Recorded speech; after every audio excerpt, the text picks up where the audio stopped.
अस्सलाम वालेकुम नाज़रीन, एक नए वीडियो के साथ मैं हूँ आपका मेज़बान रज़ा अब्बास। ये सवाल हम सभी के जहन में होता है कि क्या वाक़ई अगर इसराइल की जानिब से ईरान के ऊपर हमला कर दिया गया तो रूस अपनी अफवाज को भेजेगा। और ये सवालात अभी इस टाइम के ऊपर आपको बहुत ज़्यादा सुनने को मिल रहा है। इससे मुतल्लिक लोग बड़े कुछ क्लियर भी हैं कि नहीं बिल्कुल भेजेगा, कुछ ये कहते हैं कि नहीं नहीं भेजेगा। लेकिन बात ये है कि ये सवाल इतनी तेज़ी के साथ उभर क्यों रहा है, उसकी एक वजह है जो कि आज के इस व्लॉग में हम जानेंगे। उसकी जो इब्तदाई जो बात है वो मैं आपको बता देता हूँ। वो ये कि एक 25 साला मुआहदा हुआ है रशिया और ईरान के माबैन, जो 2023 से ये सिलसिला चल रहा था और अब आकर 2025 में बाकायदा तौर के पर इसकी मंजूरी दे दी गई है। ये मंसूबा क्या है और इसके असरात क्या होंगे, ये मंसूबा अमेरिका और इसराइल के लिए क्या पैगाम दे रहा है और इसकी बड़ी जो अहम जो क्लॉजेज़ हैं या शिक़े हैं वो क्या है, वो आज के इस व्लॉग में मैं आपके सामने रखूँगा। मगर उससे पहले आपसे दरख्वास्त की वीडियो को लाइक और चैनल को सब्सक्राइब ज़रूर कीजिएगा। तो आपको ये याद होगा कि जब रशिया और यूक्रेन का मामला हुआ, दोनों ममालिक के मबैन जंग हुई और उसमें मगरबी ममालिक अमेरिका की जानिब से बड़ी तेज़ी के साथ रशिया के ऊपर पाबंदियाँ लगाने का सिलसिला तेज़ हो गया। मकसद क्या था? मकसद ये था कि रशिया को तनहा करना है। और इस दौरान आपको पता है कि जब भी किसी मुल्क के ऊपर मुश्किल वक्त आता है तो उसे उसी वक्त मालूम होता है कि उसके दोस्त मुल्क कौन से हैं और दुश्मन मुल्क कौन से हैं, या फिर दुश्मन के दबाव में कौन कौन आता है। और ये ऐसा ही है जैसे हर एक इंसान की ज़िंदगी में कोई मुश्किल वक्त आ जाए तो उसे मालूम हो जाता है कि उसकी मुश्किल वक्त में कौन उसके साथ स्टैंड कर रहा था और कौन नहीं कर रहा था।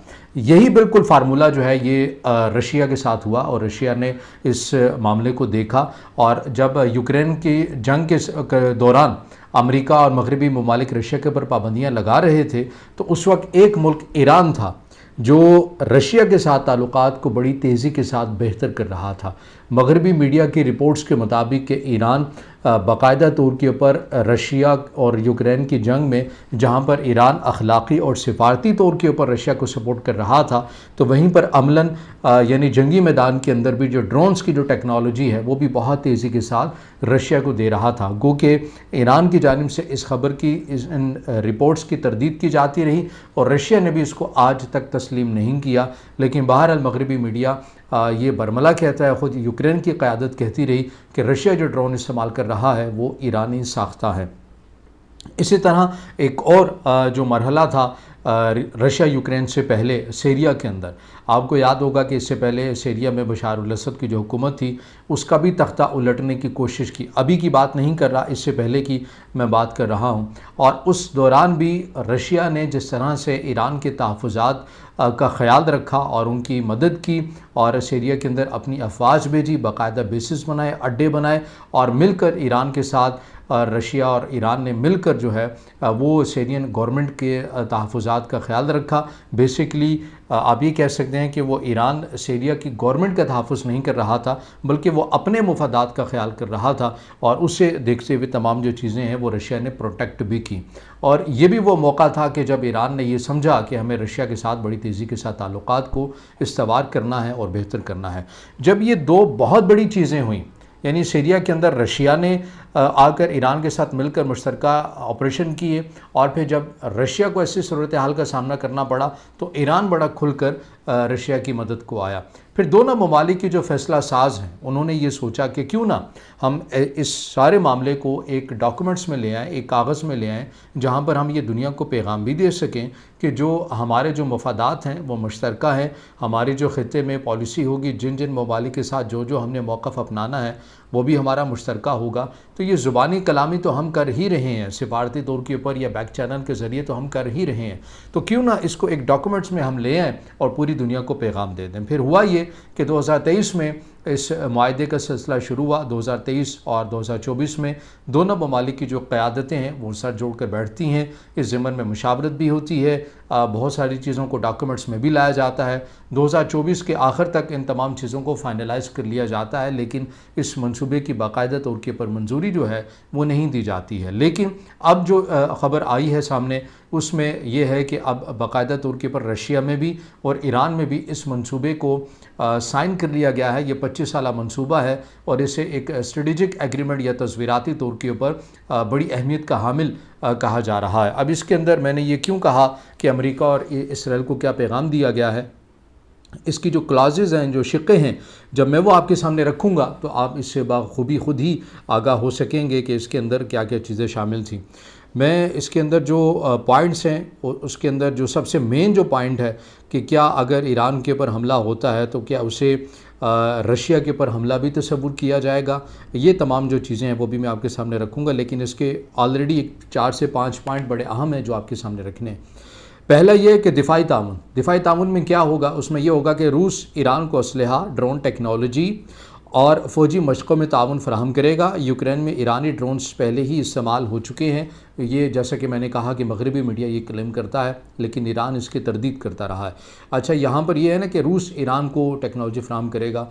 दूसरी साइड का भी मौक़िफ़ है, ईरान भी अपनी जो टेक्नोलॉजी जो बेहतर समझता है, जो रशिया को चाहिए होगी, वो ईरान भी प्रोवाइड करेगा। फिर इसमें जो दूसरी बड़ी एक अहम चीज़ है वो है इंटेलिजेंस शेयरिंग। इसमें यह है कि दोनों मुल्क मगरबी इंटेलिजेंस के ख़िलाफ़ एक दूसरे को सिक्योरिटी मालूमात फ़राहम करेंगे, ख़ास तौर पर साइबर सिक्योरिटी में।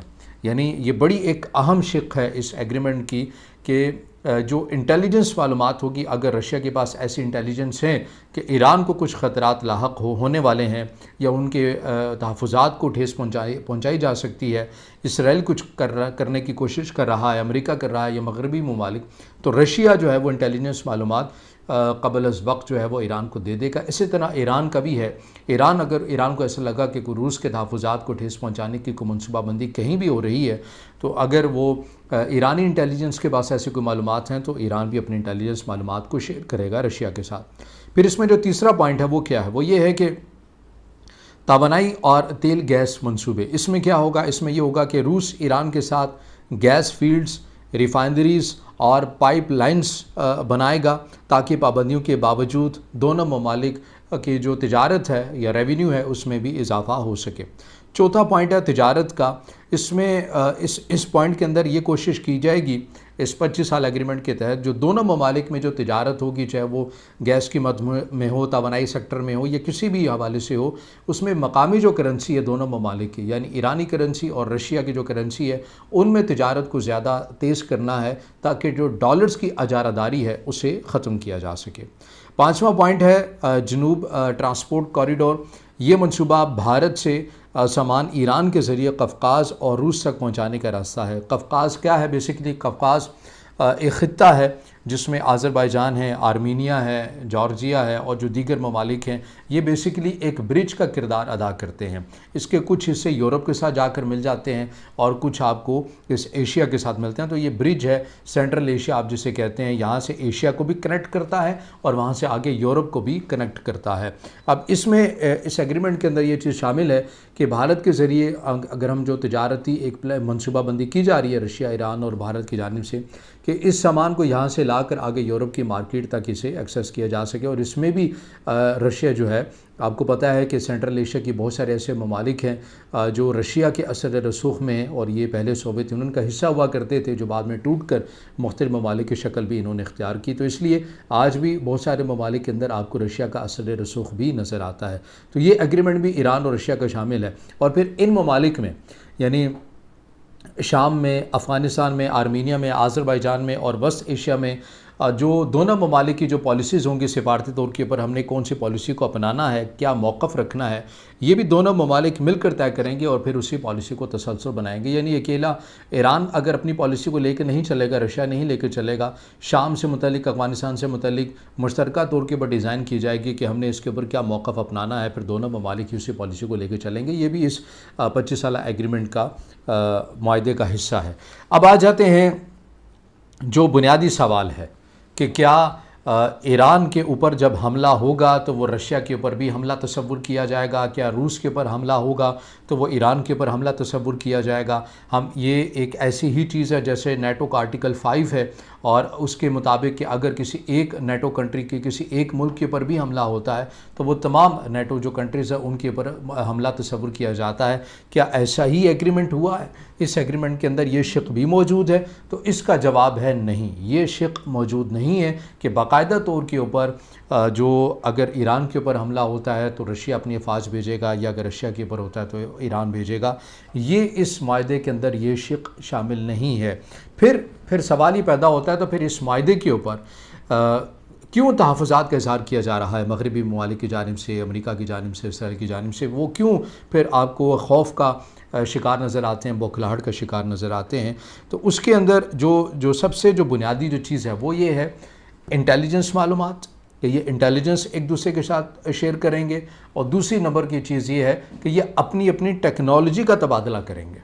और ज़ाहिर है आपको पता है कि अगर ईरान के पास मैन पावर है, लेकिन अगर उसको टेक्नोलॉजी मिल जाती है, ईरान को जो सबसे जो बुनियादी मसला है वो क्या है? वो यही है कि वो उसके ऊपर माशी तौर के ऊपर इस हद तक पाबंदियाँ हैं कि वो अपनी कुछ भी टेक्नोलॉजी बनाता है, गो कि उसने बड़ी तादाद के अंदर बना रखी है, मगर उसके बावजूद भी अगर जदीद तरीन अगर वो टेक्नोलॉजी बनाता है तो उसके अंदर बहुत सारी रुकावटें आ जाती हैं। उसकी कंपनीज़ के ऊपर पाबंदियाँ हैं, लोगों के ऊपर, साइंटिस्ट के ऊपर पाबंदियाँ हैं, तो वो नहीं बनाता। रशिया आपको पता है कि उनकी टेक्नोलॉजी बड़ी जदीद है, जदीद दौर के साथ हम आहंग है, तो वो एक ईरान को एक एज हासिल हो जाएगा कि अगर वो टेक्नोलॉजी रशिया की लेना चाहता है तो इस एग्रीमेंट के तहत रशिया अपने जदीद जो वेपन्स है, टेक्नोलॉजी है, वो ईरान को देने का पाबंद हो जाएगा इस 25 साला माहदे में। ये वो बुनियादी नुक्ता है जिसकी वजह से इसराइल, अमेरिका और मग़रिबी ममालिक ख़ासे आपको परेशान भी नज़र आते हैं।